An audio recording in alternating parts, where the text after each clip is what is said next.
धनानंद चाणक्य के बातों को मानने के बजाय चाणक्य का अपमान कर देता है।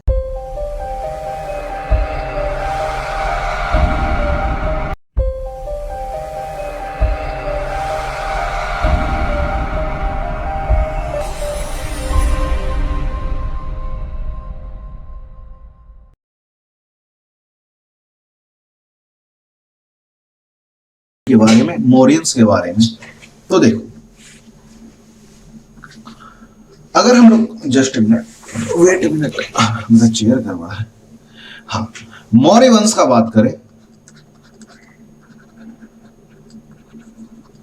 मौर्य डायनेस्टी का, तो मौर्यों का जो डायनेस्टी था वो चला है 322 बिफोर क्राइस्ट से लेकर के 182 बिफोर क्राइस्ट, 322 बिफोर क्राइस्ट से 182 बिफोर क्राइस्ट तक इनका टाइम पीरियड टोटल चला है।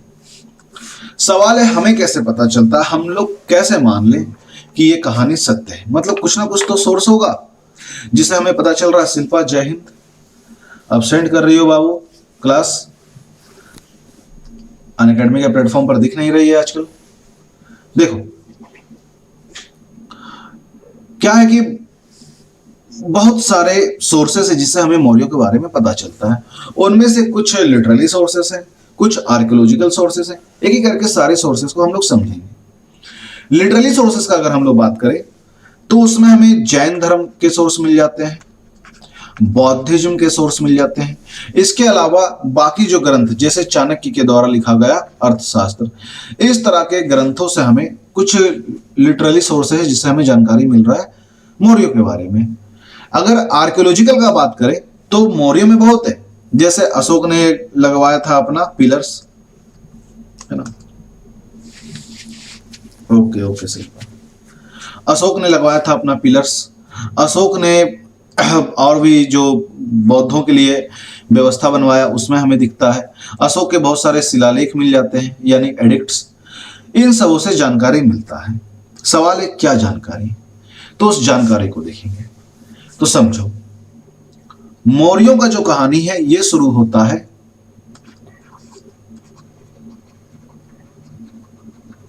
धनानंद से। धनानंद रूल कर रहा था मगध पर, ठीक है, मगध पर। और मगध पहुंचे थे आचार्य चाणक्य। किस लिए? इस धनानंद से हेल्प मांगने के लिए, और ये बोलने के लिए कि इसके भले के लिए गए थे। ये बोले कि आप इंटायर इंडिया को एक सूत्र में बांधो, भारत में जितने भी साम्राज्य है सबों को एक जगह इकट्ठा कर लो, सबों को एक सूत्र में बांधो। वन नेशन का कल्पना किए थे आचार्य चाणक्य। बोले छोटे छोटे टुकड़ों में जो भारत बटा हुआ है उसे एक राष्ट्र बनाया जाए, यही बोले, ताकि हम लोग पावरफुल हो जाए और सिकंदर को हरा पाए। धनानंद चाणक्य के बातों को मानने के बजाय चाणक्य का अपमान कर देता है।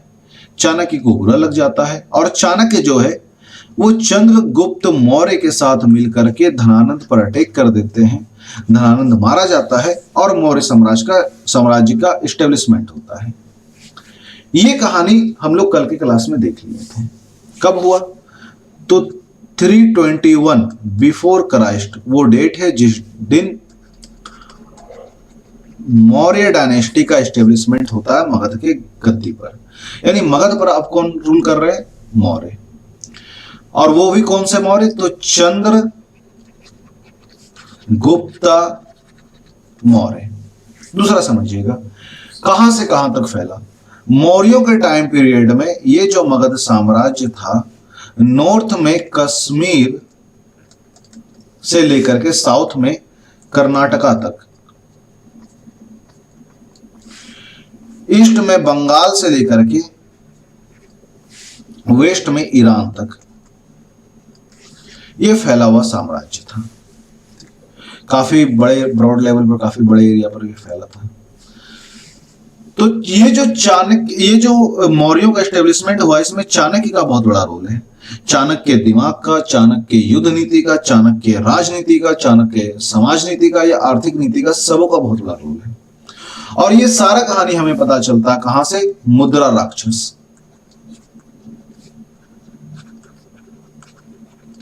राक्षस जो कि एक प्ले है, ड्रामा है, बोल सकते हो, जो कि विशाख दत्त के द्वारा लिखा गया था। इस मुद्रा राक्षस में लिखा हुआ है कि चंद्रगुप्त मौर्य के दुश्मनों के खिलाफ, शत्रुओं के खिलाफ चाणक्य क्या क्या नीति रहता था। उसके अलावा रुद्र दामन का एक गिरनार इंस्क्रिप्शन है, रुद्र दामन का गिरनार अभिलेख, गिरनार इंस्क्रिप्शन। यहां से हमें पता चलता है रुद्र दामन के गिरनार अभिलेख से कि इस चंद्रगुप्त मौर्य के टाइम पीरियड में सुदर्शन झील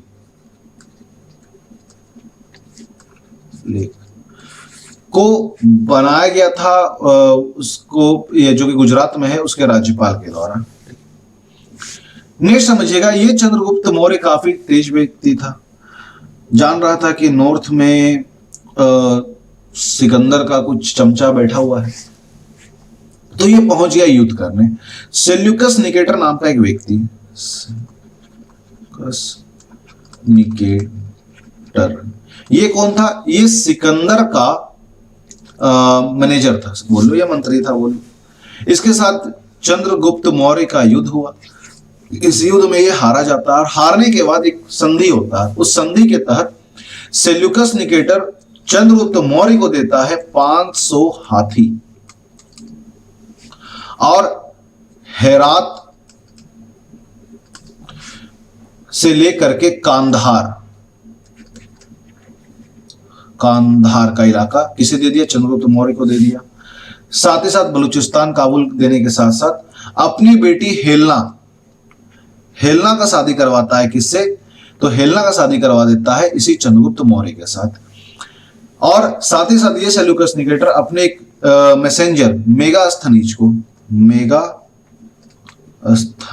को भेज देता है इसके दरबार में कि जाओ और देख के आओ ये चंद्रगुप्त मौर्य मेरी बेटी को कैसे रखता है, इस चंद्रगुप्त मौर्य का नीति क्या है जो कि ये इतना पावरफुल हो गया है। इन सभी चीजों को जानने के लिए, ठीक है, अब देखो अगली कहानी।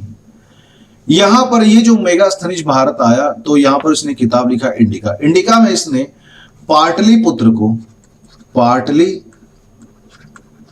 को नाम दे दिया पालीब्रोथा।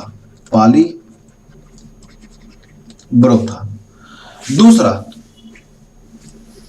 लास्टली जब चंद्रगुप्त मौर्य का आखिरी समय आया तो वो क्या किया कि जैन धर्म अपना लिया था और चला गया कर्नाटका। और कर्नाटका में एक एरिया है श्रवणबेलगोला,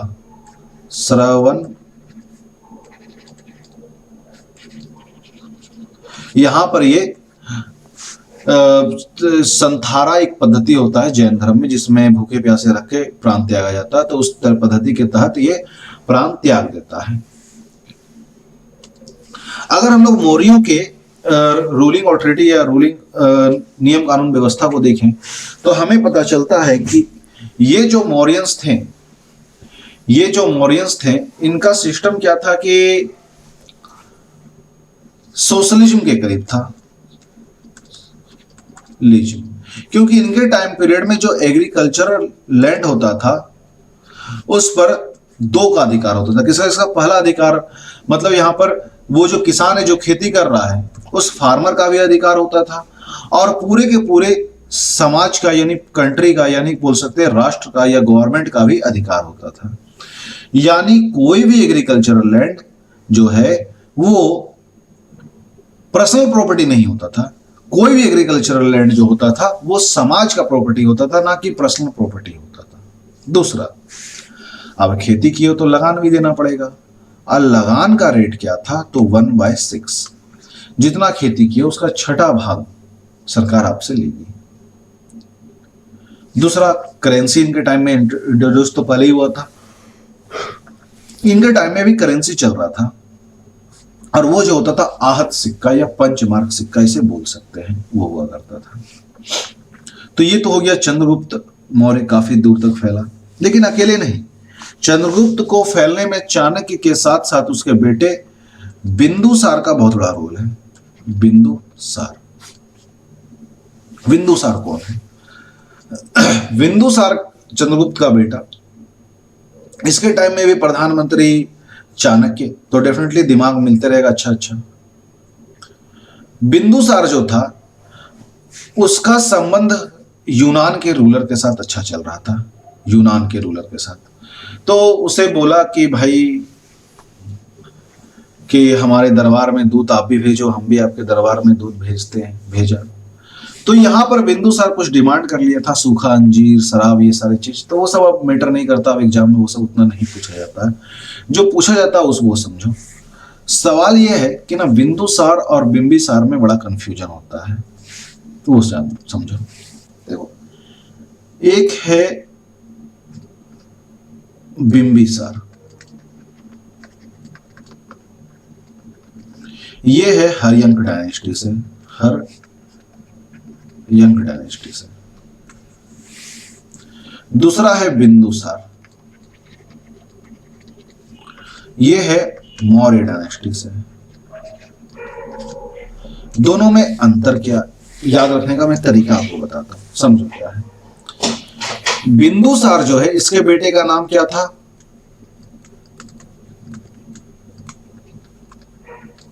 अजातशत्रु।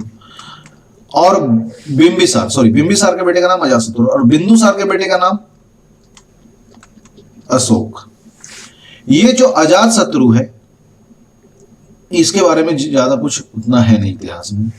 अशोक के बारे में बहुत कुछ है। मैं एक कहानी बताता हूं, कहानी से आपको ये बिंदुसार याद रहेगा। देखो हुआ क्या, चंद्रगुप्त मौर्य जब गद्दी पर बैठा, चंद्रगुप्त मौर्य बहुत ही बड़ा रूलर बन गया था। तो बड़ा है, पावरफुल है, डेफिनेटली दुश्मन भी बहुत होंगे, दुश्मन भी भारी पड़े थे। एक दिन चंद्रगुप्त मौर्य ये जो भोजन करता था, इसका जो भी भोजन होता था, उस भोजन में चाणक्य के आदेश के अनुसार जो है पॉइजन मिलाया जाता था। पॉइजन क्यों? क्योंकि चाणक्य को यह डर था कि हो सकता है इसे दुश्मन जो है खाने में जहर मिला के खिला दे और ये मारा जाए। तो थोड़ी थोड़ी मात्रा में चाणक्य जो है पॉइजन डालते थे, और ये बात केवल चाणक्य को पता था, और जो भोजन मिलाने वाले व्यक्ति थे उसे बस 2 ही लोगों को पता था। किसी, इनफैक्ट चंद्रगुप्त मौर्य को भी नहीं पता था। अब धीरे धीरे पॉइजन का मात्रा बढ़ाया जाने लगा था खाने में।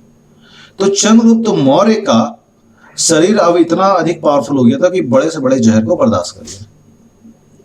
लेकिन इसका शरीर उतना पावरफुल इसके वाइफ का नहीं। इसकी वाइफ एक दिन बोली कि स्वामी, हम आप ही के साथ भोजन करेंगे, आप ही की थाली में।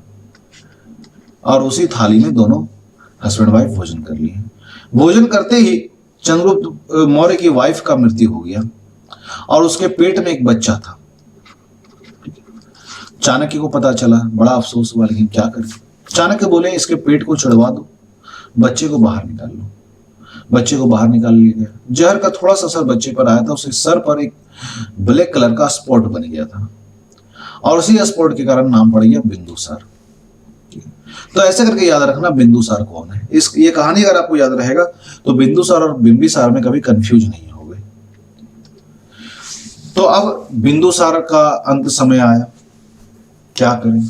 बिंदुसार का बहुत सारा बेटा, इतिहास में कहीं कहीं पर लिखा है टोटल 100 बेटा था बिंदुसार का। कभी कभी तो झूठ भी लगता है, लेकिन लिखा तो है इतिहास में कि बिंदुसार के 100 बेटे थे। अशोक सबसे छोटा, और अशोक जो था बिंदुसार को एकदम पसंद नहीं। क्या करें, बिंदुसार का आखिरी टाइम आ रहा है। बिंदुसार चाहता था कि उसका जो बड़ा बेटा है सुसीम, उसे राजा बनाया जाए, लेकिन इसका जो छोटा बेटा था, सबसे छोटा अशोक, ये राजा बनना चाह रहा था। पहली बात। दूसरी बात, जैसे चंद्रगुप्त मौर्य को राजा बनाने में चाणक्य का बहुत बड़ा हाथ था, उस तरह से चाणक्य का एक जूनियर था, कहीं कहीं पे किताबों में लिखा है कि उसका बेटा था, जो भी था वो महामात्य था उस समय। महामात्य यानी चाणक्य वाले सीट पर ही बैठा हुआ था। इस महामात्य का बहुत बड़ा रोल था अशोक को रूलर बनाने में। महामात्य जानता था सुसीम किसी काम का नहीं, नकारा निकम्मा है, और अशोक बहुत तेज है। इनफैक्ट ऐसा था कि जब भी देखो, मौर्यों में एक रूल था कि जो राजकुमार होगा वो राजा बनने के पहले एज ए गवर्नर सर्विस देगा। और मौर्यों का जो राजधानी था वो 4 जगह पर था। कहाँ कहाँ पर? तो तक्षशिला नॉर्थ वाला हो गया, इधर पाटलिपुत्र, इधर उज्जैन, और साउथ में भी एक जगह था, मैं बोल रहा हूँ, ठीक है। इस तरह से 4 जगह पर अपना लोकेशन बनाए हुए थे। तो उज्जैन और तक्षशिला में हमेशा, खासकर ये तक्षशिला में हमेशा पंगा होते रहता था। जब भी पंगा हो अशोक को भेज दिया जाए। तो यहां पर क्या हुआ कि अशोक बहुत बार मोर्चा संभाला था और सुसीम हर बार मोर्चा में हारा था। महामात्य चाह रहा था कि अशोक रूलर बने, लेकिन जिसका गद्दी है वो चाह रहा था सुसीम रूलर बने। इस बिंदुसार ने क्या किया, उज्जैन भेजा एक खत। उज्जैन में बैठा हुआ था कौन? सुसीम। सुसीम के पास भेजा खत, बोला कि अपने महामात्य को कि सुसीम को बोलो कि मैं मरने के हाल में जल्दी से आया राज्याभिषेक कराने के लिए। और अशोक उस वक्त था कहां पर? तक्षशिला में। ये महामात्य क्या किए, पहले अशोक को खत भेज दिए, ठीक है। और उसके कुछ दिनों के बाद सुसीम को भेजे। अशोक को पहले खत मिला, अशोक आ गया। अशोक जो था वो देखने में बिल्कुल काला था, ब्लैक कलर का, बहुत ही काला, बहुत ही कुरूप। और इसी कारण से बिंदुसार अशोक से नफरत करता था। वो बोलता था ये बालक इतना अजीब किस्म का क्यों है। तो अशोक आ गया, उसे हल्दी लगा दिया गया ताकि वो बूढ़ा तो भाई हो सकता सही से नहीं पहचान पाए, इसे सुसीम समझ ले, राज्याभिषेक कर दे। लेकिन बिंदुसार समझ गया कि ये अशोक है, ये सुसीम नहीं है। बिंदुसार चिल्लाने लगा। तो बिंदुसार को अशोक ने मार करके राज्याभिषेक कर लिया अपना, यानी उस राज्याभिषेक उस वक्त नहीं किया, वो गद्दी पर बैठ गया। अशोक जो अपने पिता बिंदुसार को मार करके राजगद्दी पर बैठ गया। बैठने के कुछ समय के बाद यह राज्याभिषेक करता है। 269 बिफोर क्राइस्ट में राज्याभिषेक करता है अशोक। लेकिन बैठने के जस्ट बाद जब सुसीम पहुंचा, उसे पूरा कहानी पता चला। सुसीम हमला करता है अशोक पर, अशोक उसे युद्ध में जला डालता है, सुसीम मर जाता है। तो सुसीम का तो एपिसोड यहीं पर समाप्त होता है। अब कहानी आता अशोक। अशोक के बारे में बहुत सारे ग्रंथों जैसे सिंहली अनुश्रुति में लिखा हुआ कि उसने अपने 99 भाइयों का हत्या किया है। देखो ये एक बौद्ध ग्रंथ है। बौद्ध ग्रंथ, चूंकि अशोक बाद में बौद्ध धर्म अपनाया, तो ये हो सकता है कि गलत भी लिखा हो, क्योंकि अगर अशोक सच में अगर अपने 99 भाइयों को मरवाया होता तो बहुत सारे ऐसे इंस्क्रिप्शन मिलते हैं जिससे पता चलता है कि अशोक जो है एक मंत्री रिक्रूट किया हुआ था, और उस मंत्री का काम था अशोक के सारे रिश्तेदारों का ख्याल रखना, खासकर उसके भाइयों का। अगर वो मार दिया तो ख्याल क्या रखवा रहा था। तो हो सकता है बौद्ध ग्रंथ में जानबूझकर ऐसा बढ़ा चढ़ा कर लिखा गया हो ताकि समाज को यह मैसेज पहुंचे कि इतना क्रूर व्यक्ति इतना अच्छा बन गया। तो अशोक के लाइफ का 3 स्टेज हमें दिखता है। पहला दिखता है काला शोक, काला शोक, क्योंकि ये काले रंग का था। दूसरा दिखता है चंड अशोक, चंड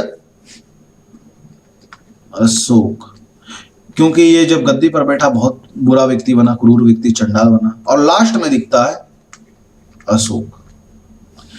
चूंकि ये ब्लैक कलर का था इसलिए काला शोक बोला गया। जब गद्दी पर बैठा तो बहुत ही विनाशकारी रूप अपना लिया था। इनफैक्ट ऐसा होता था कि दरबार के लोग, अगर इसे महसूस हो गया कि दरबार के लोग इसका उपहास कर रहे हैं, मजाक उड़ा रहे हैं, इस पे हंस रहे हैं, या किसी भी तरीके का इसे महसूस हो गया या बुरा लग गया दरबार के किसी भी व्यक्ति का बात, तो उसे जिंदा जलवा देता था। और ऐसा बहुत बार देखा भी, यानी मिलता है सोर्स में एविडेंस। इसी टाइम पीरियड में, चंड अशोक टाइम पीरियड में ही ये अटैक किया, कहां पर? कलिंग पर, कलिंगा पर। और कलिंग में अटैक करने के बाद जब इसे दुख हुआ तब जाकर ये अशोक बना। तो पूरी कहानी जानते हैं। देखो अशोक के बारे में बहुत सारी चीजें हमें ये ऐसे इसलिए पता चल जाती है क्योंकि अशोक का वो पहला रूलर था जो इंस्क्रिप्शन लिखवाना शुरू किया था। इंस्क्रिप्शन, क्योंकि अशोक जानता था मुझे इतिहास में अगर जीवित रहना है, भविष्य के लोग भी मुझे जाने, तो वो जानेंगे कैसे? पत्थरों से, पत्थरों पर लिखवाओ।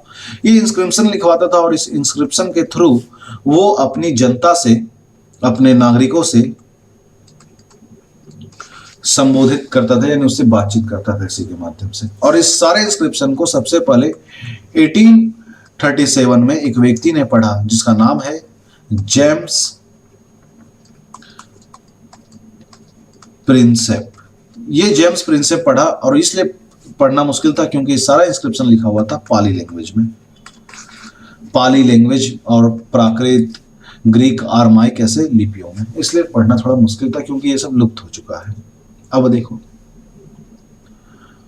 अब अशोक के बारे में कहानी समझना। बहुत सारी जगहों से अशोक के बारे में पता चलता है, जैसे कलहन के द्वारा लिखा हुआ राजतरंगिणी से भी पता चलता है कि अशोक जो था वो अपने शासन के 8वें वर्ष में यानी 261 बिफोर क्राइस्ट में पहुंच गया कलिंग। क्यों? क्योंकि इंडिया के मैप में ऑलमोस्ट सारा एरिया अशोक के अंडर था, मौर्यों के अंडर था, या तो डायरेक्टली या तो इनडायरेक्टली। यानी समझ लो मौर्यों के अंदर अफगानिस्तान से लेकर के कन्याकुमारी और इधर अरुणाचल प्रदेश वाले रीजन से लेकर के कच्छ तक का एरिया था, जिसमें से ये आधा एरिया उसके अंडर था और आधा एरिया जो है उसके इनडायरेक्टली रूल के अंदर था। इनडायरेक्टली रूल यानी उसके एवज में कोई सामंत वहां पर रूल कर रहा था। तो ये बोला ये पॉकेट के ऐसा कलिंग जो है उड़ीसा जो कि आज कहलाता है, ये कलिंग खाली क्यों रहे? अशोक धावा बोला। कलिंग के साथ प्रॉब्लम क्या है? तो देखो, कलिंग जो था, कलिंग का वो एक्चुअली में एक बोल सकते हो कि कलिंग जो एरिया है, कलिंग जो रीजन है, वो रिपब्लिक स्टेट था। रिपब्लिक यानी राजा वही करता था जो जनता चाहता था। लेकिन मौर्यंस जो थे वो तो रिपब्लिक नहीं थे, वो तो मोनार्की सिस्टम वाले थे।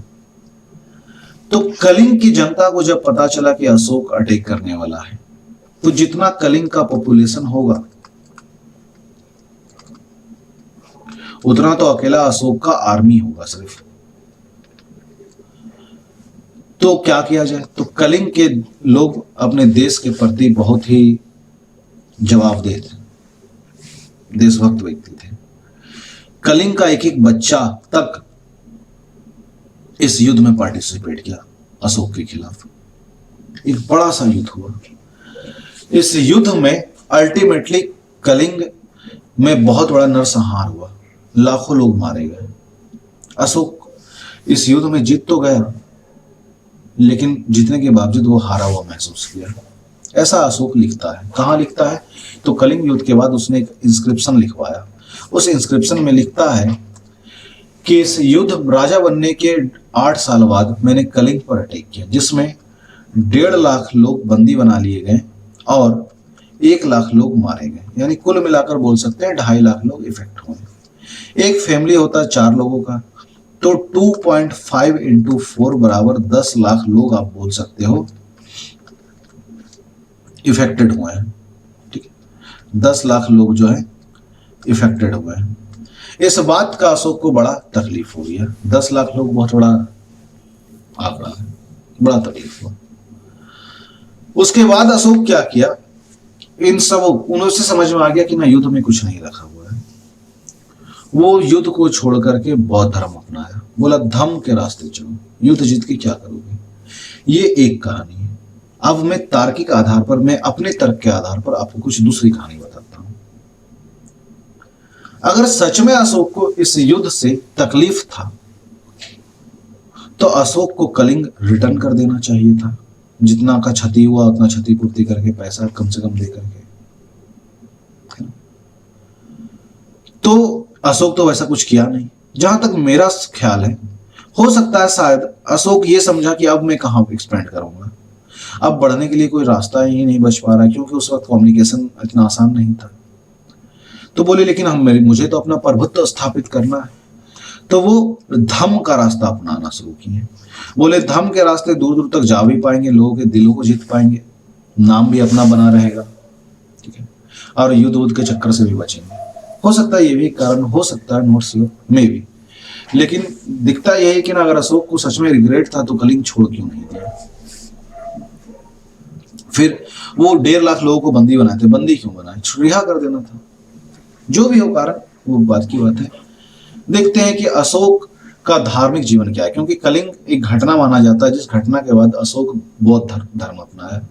तो देखते हैं कि उसका धार्मिक जीवन कैसा था। क्योंकि ये बौद्ध धर्म अपनाया, लेकिन इसके पहले ये ब्राह्मण धर्म से बिलोंग करता था। कैसे? क्योंकि अशोक अपने ज्यादातर अभिलेख में क्या लिखवाया है, देव नाम पिए, या एक मिनट, पिए दर्शी, यानी देवताओं का प्यारा देव नाम प्रिय, पिए दर्शी मतलब जिसका देखने में प्यारा हो, जो देखने में सुंदर हो और देवताओं का प्यारा हो। और देवता शब्द तो हिंदू धर्म का टर्म है। इस कारण से यकीन होता है कि अशोक इस धर्म बौद्ध धर्म को अपनाने के पहले वो हिंदू रहा होगा। फिर रजत रंगनी, जिसे कलहन ने लिखा था, कश्मीर के लेखक थे, उसमें भी लिखा हुआ है कि अशोक जो है शिव का फॉलोअर था, भगवान शिव को मानता था। अब देखो अशोक जो है बौद्ध धर्म, अब तो वो पहले था, अब तो बौद्ध धर्म अपना लिया है। बौद्ध धर्म अपनाने के बाद सवाल है कि अशोक क्या क्या किया। अशोक बहुत अधिक दान देने लगा बौद्धों को, बहुत अधिक दान, जितना हो सके गुफा बनवाए, और बोल सकते रहने खाने का व्यवस्था करवाए, पैसा दे, इस तरह से दान देना शुरू किया। शासन के 10वें साल में वो चला गया कहाँ, बोध गया, जहां पर भगवान बुद्ध को ज्ञान मिला था। 20वें साल में वो जाता है लुम्बिनी, लुम्बिनी ग्राम, जहां के थे गौतम बुद्ध, उसे टैक्स फ्री कर दिया इस इलाके को पूरी तरीके से। फिर सारनाथ, सांची, कौसाम्बी में अपना स्तंभ लगवाता है। अशोक धर्म का प्रचार करने के लिए टोटल 5 लोगों को अलग अलग जगह पर भेजा। जैसे महेंद्र को कहां भेजा है, श्रीलंका। उस तरीके से महारक्षित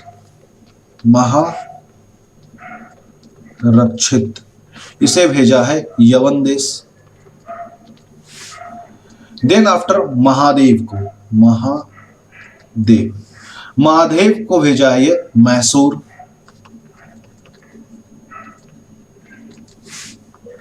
देन आफ्टर महाधर्म रक्षित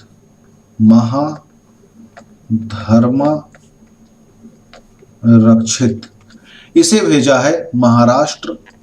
और लास्टली मंझितक इसे भेजा है काशी नहीं, कश्मीर होगा, कश्मीर और कांधार, ये 2 जगह।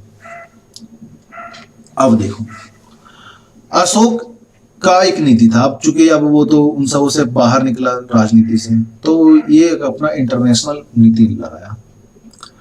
क्या ये बोला कि दुनिया में दूर दूर तक फैलो, लेकिन धम्म के नाम पर, धम्म का प्रचार प्रसार करो। ये अपना धम्म फैलाना शुरू करता है। लोगों को बोला कि जो मेरे इलाके में रह रहे हो, मेरे मगध साम्राज्य में रह रहे हो, वो जियो और जीनो दो के फिलोसफी पर चलो, यानी नो एनिमल किलिंग। दूसरा, कुछ लोग होते हैं शादी ब्याह में बहुत अधिक खर्च करते हैं, तो उसके लिए वो मना कर दिए, बोले ज्यादा खर्चीला समारोह नहीं करना, ज्यादा पैसा तो दान दो। फिर वर्ण व्यवस्था को ना समाप्त किया, ना बोल सकते चलाया, उस पर कुछ खास काम नहीं किया। अशोक का सारा जो ज्ञान था वो बुद्ध की शिक्षा पर था। और बुद्ध क्या बोलते थे कि हमें युद्ध नहीं करना है, हमें अहिंसा के मार्ग पर चलना है। अशोक भी इन्हीं सबों को फॉलो कर रहा था, ज्ञान दे रहा था, लोगों में मेल मिलाप लाने का कोशिश कर रहा था। अशोक बोलता था कि प्रजा जो है, प्रजा वो राजा का संतान होता है, राजा का संतान होता है। तो प्रजा को कुछ भी समस्या हो तो उसे राजा से बात करना चाहिए। नेक्स्ट देखते हैं। अब हम लोग बात करेंगे अशोक के अलग एक बात, क्या, मौर्यों के बारे में, मगध साम्राज्य में मौर्य वंश के बारे में।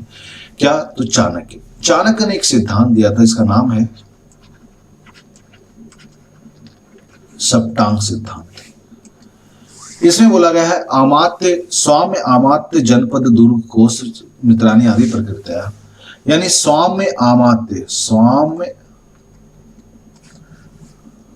अमात्य,